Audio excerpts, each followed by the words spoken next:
purpose of this video is to just review how to make an energy bar chart. Quick review, ETH is thermal energy, meaning the energy a particle has because of its temperature. So for example, if a substance is really warm, it's going to have high thermal energy. And then ECH is chemical energy, which is the energy a substance has stored in its bonds and in the molecules. So for example, something like a log is going to have a lot of chemical energy. Now, I'm going to make this energy bar chart for a reaction that becomes warm when it's happening, so an exothermic reaction.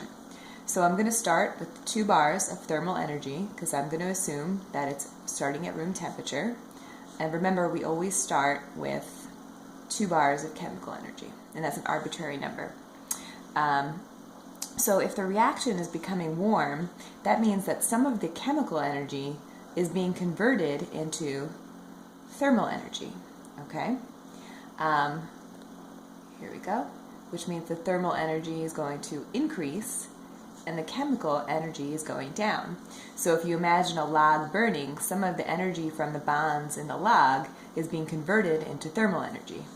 And remember, energy cannot be created or destroyed, it's just transformed. And then after some time has passed, so we'll say a few hours later, remember, the temperature is going to come back down to room temperature, but the chemical energy is going to remain low. Because remember, the reaction already happened. That log burned, it can't be unburned, so the chemical energy is going to remain low. But this energy had to go somewhere. Where does it go?